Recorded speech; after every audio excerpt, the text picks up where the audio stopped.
In the summer, we can always count on our gardens to find inspiration for dinner. Fresh local produce like these tomatoes keeps us in tune with the rhythms of nature.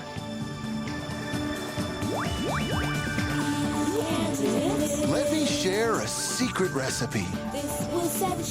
Discover an ingredient that fires your imagination. Choose other flavors to match. Find the best way to cook them. Simple is best. My secret recipe? Cooking without a recipe. You can do it too. You can do it too.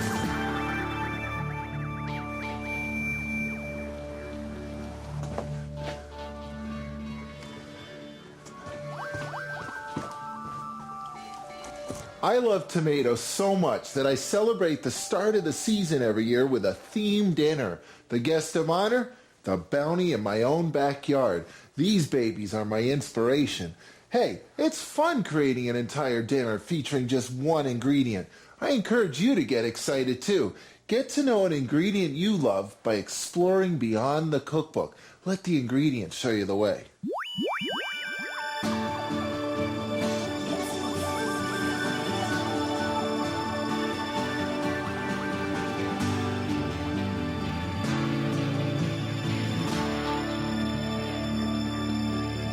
When my tomatoes are as perfect as they are now, the last thing I want to do to them is mince them, chop them, dice them, simmer them, puree them into oblivion. That's for off-season tomatoes.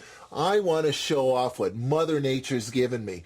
And I think the best way to concentrate and intensify the flavors of a good tomato is to roast it. Hey, I'm going to make a nice rustic roast tomato sauce. So of course I'm going to need a pasta. But not one of these thin pastas, because spaghetti, linguine, and fettuccine need a smooth sauce to stick to. Instead, I'm going to need a pasta like that, with lots of nooks and crannies in it. A pasta like penne, which is hollow, and it has all those ridges. Hey, penne and roast tomatoes are a perfect marriage. Okay, it really is as simple as taking these tomatoes and slowly roasting them in the oven until they start to break down. But I might as well take advantage of the opportunity to add some flavor to the tomatoes. And there's some obvious choices. Of course, salt and pepper. Salt will help balance all the natural flavors of the tomatoes, and pepper will add some kick to it. Olive oil will add some richness and body. And of course, my old friends, onions and garlic. These will add some pungency and character to the tomatoes without overwhelming their natural flavors. Now I'm going to mince these onions up so that way I can mix them in really well with all the tomatoes. Now it's important to remember that tomatoes are a fruit, so they're pretty sweet. They're not all that savory. By adding onions and garlic, I'll bump up the savory feel of the dish.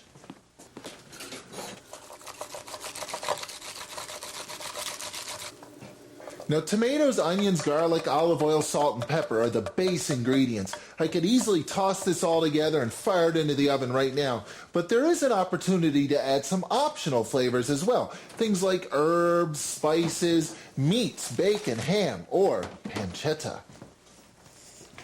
Pancetta is actually Italian bacon. All I'm going to do is take this and slice it up really thin. Pancetta, because of its salt cure, will add a whole whack of flavor to this dish.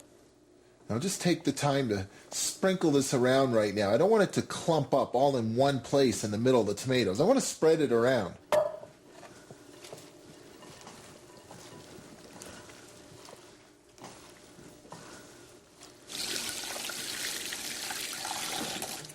Now it's as simple as popping these into a nice slow oven and giving the tomatoes and pancetta time to get to know each other. After an hour or so, when the tomatoes start to soften up and caramelize, they'll be the best of friends. But you know what? The only problem with that is I don't want to wait that long for some tomato.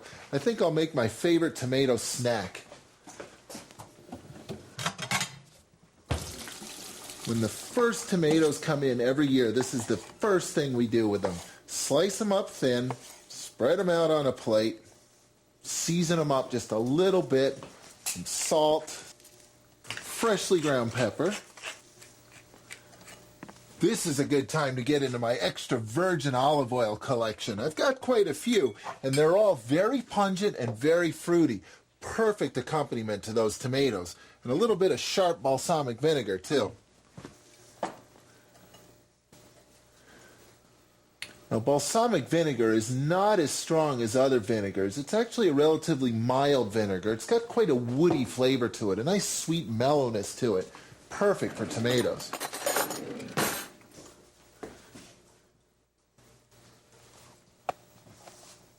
Man, is that good. That's what cooking is all about. This tastes like a garden. Simple is best. Now, what else am I going to do with tomatoes today?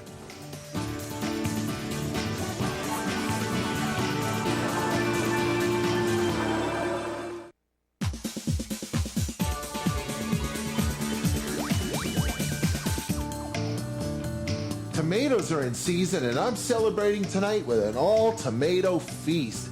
They're one of my favorite ingredients to cook with, not just because they taste so good, but because they're so easy to create with. Let's just say the tomato page in my kitchen journal, my culinary scrapbook, is filling up fast today. I tossed a few of the ripe beauties with salt, pepper, olive oil, onions, garlic, and for extra flavor, thinly sliced pancetta, Italian bacon. And they're roasting away in the oven, simmering nicely. They'll be ready in another hour or so, which gives me lots of time to bang out a salad. I've got some beautiful mesclun greens standing by. That's a fancy French word that just means mixture. And as you can see, there's quite a few different greens in there. That's why I love mesclun mix so much. All that flavor, all that variety, all that color and texture. Of course, tonight there's only one vinaigrette on the menu, tomato vinaigrette. Take a nice ripe tomato, one lemon. Of course, I'm going to get the zest off of that lemon. And something nice and rich with full body, the olive oil. Just to balance everything out, salt and pepper. Pepper will add some nice zip to it, of course. Of course, the only thing missing here now is my lemon juice.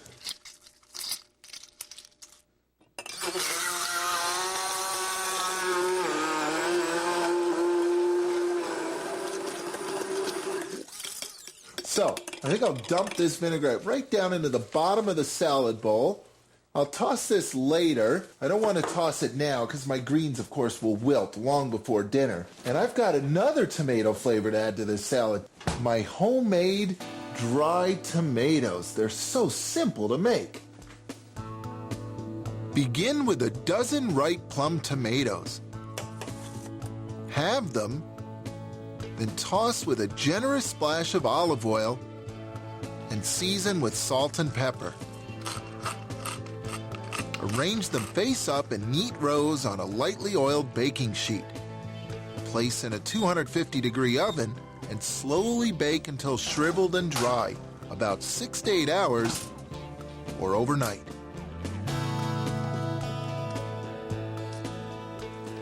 Now, these dried tomatoes are actually very similar to the tomatoes roasting in the oven. Their flavors have been intensely concentrated, but unlike the tomatoes in the oven, the dried tomatoes keep their shape because they're processed at a much lower temperature. Now, here's another great ingredient for that salad. Whole basil leaves. Hey, things that grow together go together. And I don't know about your garden, but in my garden, the basil grows right next to the tomatoes. I actually do this all the time with salads. I love adding whole herb leaves to my salads. They're just loaded with flavor. And hey, look at it. Doesn't that look like a lettuce green? Nothing to it. Now, the only thing missing from the salad at the moment is something nice and crisp, some crusty crouton. A salad is all about contrast. Contrast in texture makes a great salad. Crisp croutons, nice soft greens, great salad. There we go. Some olive oil. Some salt and pepper.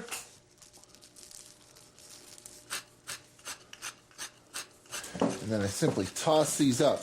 Now, because I added all that olive oil, the oil will help the bread toast in the oven. Those will bake off in no time at 350.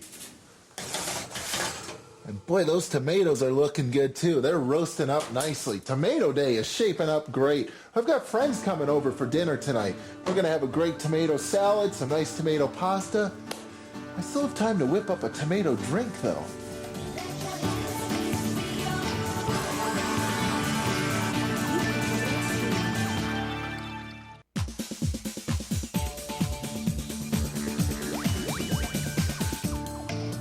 If anything's worth celebrating, tomato season is. Some friends of ours are coming over for dinner tonight, so I'm rolling out all things ripe and red with an all-tomato menu. Of course, I'm keeping it nice and simple because that's the best way to show off tomatoes.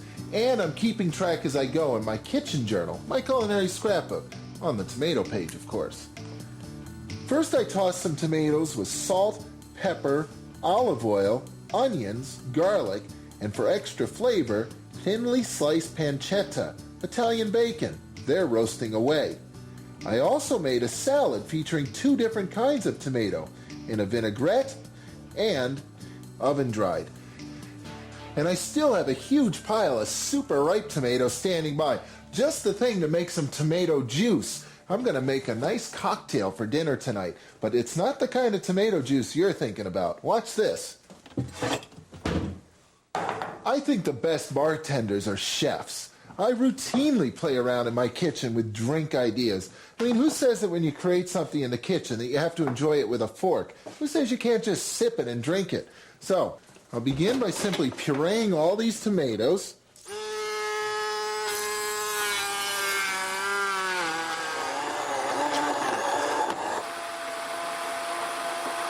That should do it. Looks like tomato juice, doesn't it? Next step, a pillowcase. Take any pillowcase you have, clean it up good, and moisten it. Then wring it dry, and it's ready to take that tomato juice and turn it into tomato water.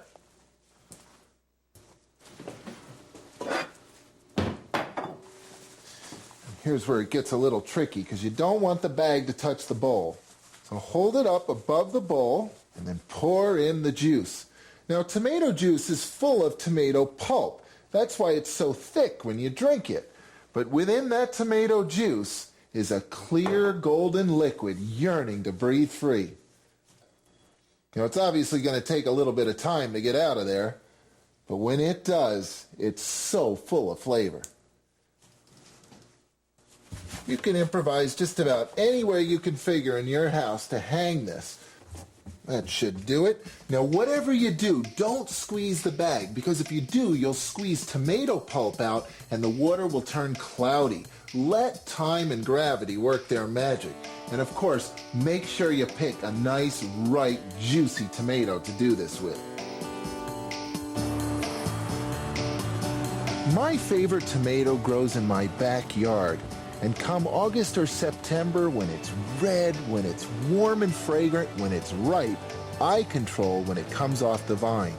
But the rest of the year, I don't have that control.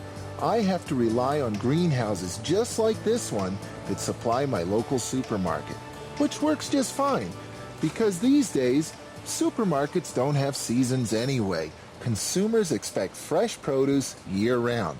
But there is a hitch, because that beautiful ripe tomato I love so much just doesn't travel very well. It can't handle the journey from this vine to your table.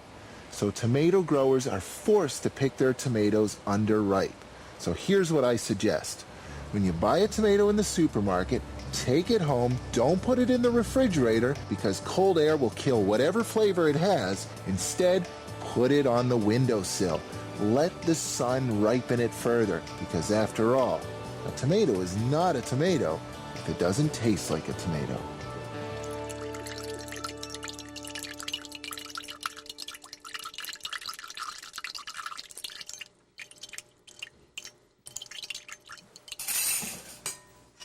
Just look at that clear golden nectar. Oh, it tastes like a day in the garden. There's so much tomato flavor in that water right there. In fact, all of the tomato flavor is in the water. There is not a lick of tomato flavor in that bag right now. It all ends up in here. Magic stuff, really. It's going to make a great cocktail. And how do you know when it's done? It's very simple. When the bag stops dripping. Now, there's something else that grows in my garden near the tomatoes that I'm going to fire up now. I love zucchini, but I want it to be nice and brown and caramelized. So the key to that is to preheat my pan. Now, of course, you can cut zucchini whatever way you care to. I prefer something more chunky like this because it just has more surface area to brown. Now, while I wait for that pan to heat up, I think I'll mince an onion up too. Just one. I'll sprinkle this in with the zucchini. The best way to know if the pan is hot enough is to simply put your hand over the surface. If it feels hot, it's definitely ready to go, and it does feel hot. So, a little splash of olive oil and the zucchini. One of the keys to making my zucchini is to take the battery out of the smoke detector before I start doing it.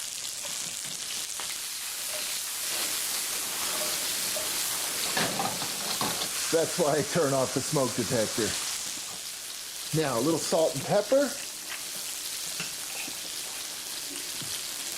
There we go. And now that the zucchini is browned, I can add some tomatoes. I've actually got some yellow and orange and some red ones, of course. The yellow and orange ones don't have as much flavor as the red ones, actually.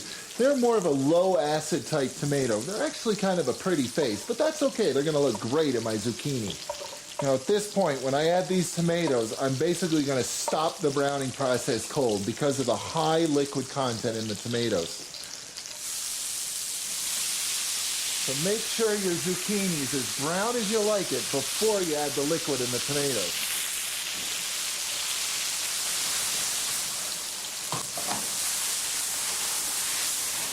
And now I'm just going to turn that down, and it's time to fire the pasta too.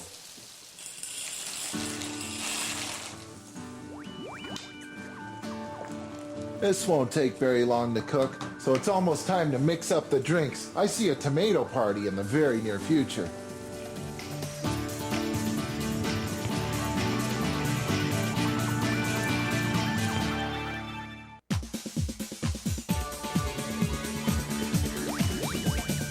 It's tomato day and my guests will be here any minute. And to get the tomato party started, I've got some tomato water. I'm going to whip up a cocktail with this. I distilled this from pure, fresh, ripe tomatoes. And this I distilled from pure, fresh, ripe potatoes.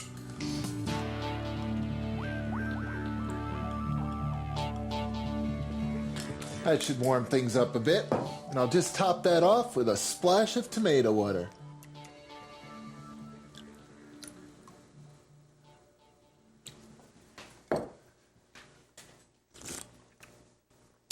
Ah, now that's what I call a cocktail. Mixed in the kitchen, no less. I better top that one up, though. There we go. And now, growing right next to the tomatoes in the garden, the roast zucchini. Of course, they're not roasted in the garden. I roasted them right here in this pan. And I also added some oregano, some onions, and a couple of different tomatoes, too. I've got orange, yellow, and red tomatoes in here. Lots of flavor.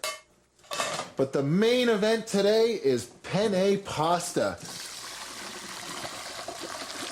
Now, years ago, when I was getting started as a cook, I once made the mistake of rinsing off some pasta right after I'd cooked it. Bad idea. I was working for this Italian chef, and he saw 2,000 years of tradition heading down the drain. Because when you rinse pasta, you rinse all the starch off the outside of it. And that starch helps the sauce stick to the pasta. That way you don't end up with one of these bowls of pasta with all the pasta on the top and all the sauce on the bottom. Let's just say I learned my lesson that day, and I learned how to peel 50 pounds of onions in 20 minutes. Now just look at those roast tomatoes. They break down immediately, and they've got so much concentrated flavor in them right now, this dish is going to taste amazing. This has got to be the simplest pasta I know how to make. And of course, the finishing touch, some nice hard Parmesan grated right on top. Time for a taste. Boy, that roasting intensifies those flavors. That tomato tastes amazing. You know, a perfect red ripe tomato is a gift from Mother Nature. It's just my job to share it with my guests and show it off, which is easy when you treat it simply and you don't bury it under a ton of other ingredients. I like to let its natural goodness shine through, and so can you, because a perfect tomato is so delicious, you can give your guests a special gift without ever even cracking a cookbook.